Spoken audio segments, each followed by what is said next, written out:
Well, welcome to We Are BC TV. I'm Don Peoples, Superintendent of Schools for Butte Central Catholic Schools. And my guest here today is Brodie Kelly, outstanding coach of the Butte Central boys basketball team. Coach Kelly, thanks for being here. Yeah, good to be here. Coach Kelly just finished his 19th regular season, believe it or not, as the head coach of the Maroons. Another fantastic, successful season. Your boys finished 17-1, which is the best record in school history, and equals last year's 17-1. So the last 2 years are, without a doubt, the best two regular season records of Butte Central boys basketball. Yeah, it's been a good run. I was last week getting ready for senior night and, doing some statistical looks at our team. And what's remarkable, I was looking at Eric Lowe's, and of his varsity basketball games that he's played in, our team record right now is 43-1. Wow, that's impressive, really is. Coach Kelly's teams have advanced to the state tournament 16 out of 18 years, which is remarkable in itself.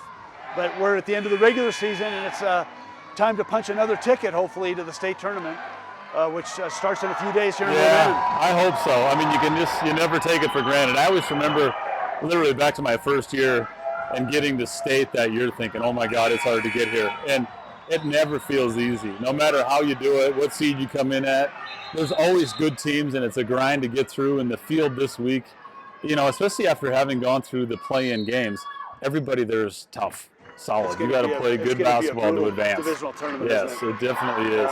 Well, you can sort of feel the electricity of tournament right behind us here. We've got a Class C girls up challenge game going on here at the MAC. But basketball tournament time, there's just a different electricity in the air, isn't there? There is, and you can feel it with this game here even. It's a different level of intensity. Everybody's fighting for their lives. It's really hard to close games out. It's just different. Like, no one ever gives up at the end. The games obviously take longer, but you're forced to make free throws and play with a lot more strategy at the end of the game. Well, let's go back and take a look at the season. We're the defending state champs, and I know that hasn't been a big focus because it's a new season, a new year, and your guys are focused on the right now, which is this season. But it's been a different place to be as the defending state champs, I'd imagine. Yeah, I mean, I think the reality for us is we have such a good conference to play in that I kind of have forgotten about that. We're so focused on this year and playing, the caliber of competition we've played. I don't know. I just don't feel like we're walking in as favorites. We just know that we got to play our best to win. And I think that mentality that you've always had is the key to your success in a big way. That, it's every day is a big challenge, and you're going to get ready, prepare hard, and you never rest on your laurels. Yeah, for sure. And I just think that's the reality. I mean, I just feel like I tell it like it is to our guys, and that is the reality. I mean, the margins in high school basketball are not very much. Like, the separation's not a lot. The games don't last that long. And boy, if you don't play well, I mean, teams get beat in a hurry. Well, you look at your schedule this year with teams from our conference: Dillon, Hamilton, Frenchtown, and East Helena being much better this year. You look at some of the non-conference games against Butte High School, Big Fork, one of the B powerhouses. You've had a really tough regular season schedule. Yeah, I think so. I mean, I really do. If you look at our schedule compared to anybody, obviously our Southwest, everybody playing each other is equal, but you throw in Lewistown, Big Fork, Butte High, I mean, it's hard to top the level of competition that we've played from beginning to end of the year. That demanding schedule really is a big part of getting ready for tournament time, though, too. It is, yeah. It's kind of maybe an unacknowledged advantage.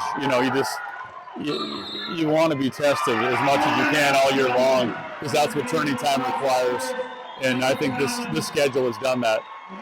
Well, let's take a look at the tournament. We open up Thursday night against Whitefish, the 4 seed from the Northwest.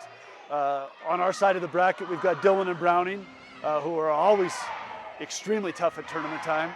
You look at the other side of the bracket, you have our number 2 team, Hamilton Bronx against Polson, and then the number 1 team from the north, Columbia Falls, versus number 4, who is very, very good, Frenchtown. So it's a brutal field, really. It really is. I mean, those are anybody's games. I mean, it's just the competition is pretty stiff this weekend, and and again, you get to tourney time, records don't matter, results of the regular season don't matter. It's the quality of these teams right now, and I can tell you, Whitefish started out the season struggling, and they had some guys hurt, get some guys healthy this time of year, and they've kind of found their style of play, and they're playing well. You can't overlook anybody, really. No, right? you can't. You know.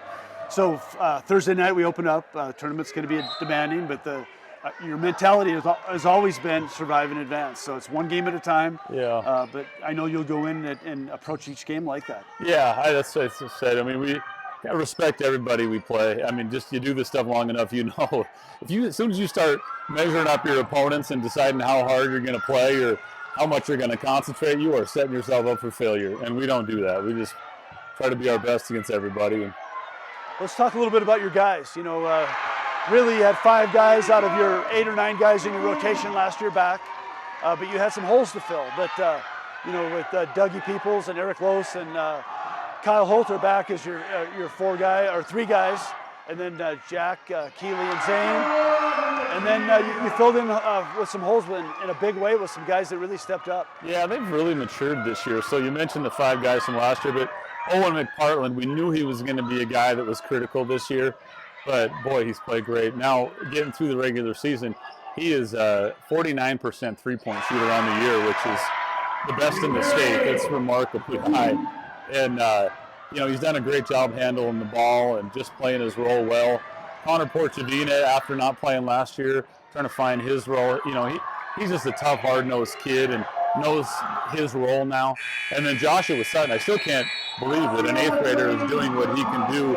And all year long, we made it a point to get him a lot of JV minutes to get his experience up. But thank God now we don't have to worry about that. We can use Joshua whenever we want, and that's kind of a luxury now. That's been an interesting thing, 8th graders playing high school basketball this year in all classifications. Yeah, I mean, for our program, it really mattered. We needed him to get through all 3 games, and it's going to pay off for all these guys in the long haul. You know, you mentioned him playing JV. I know your sub-varsity kids had a very strong year too. I mean, it just seems like the culture and the mentality of your program continually produces success.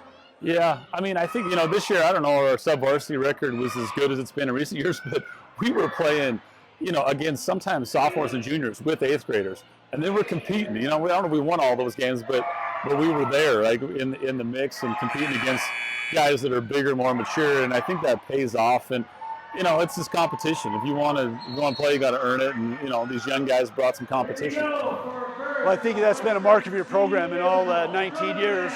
You know, your kids work hard, they prepare hard, they work hard in the off season, and I think that produces a lot of great success. I think so. I mean, it's just simply competition. You know, I mean, we've got enough guys that buy in, and you know, there's no secrets here, right? You put enough work and you care about it enough. Usually, those are the guys that end up in the end playing.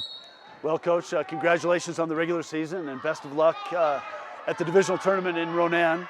I know we'll have a great following there. We had some great crowds this year. Yeah, I think our last home game might have been the biggest home game crowd we've seen in the MAC for the Maroons, other than the Butte High game in 2006. Yeah, it really was. I mean, all year long we did have good crowds, good support, and just, you know, I know people are excited about this team, and rightfully so.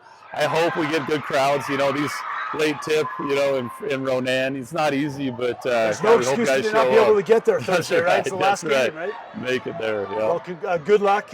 Let's get together before state tournament. Hopefully we're there. Yep. Hopefully on the way, which I know your guys will go out and play great. And congratulations to you and your staff again. All right, thanks. Thank you.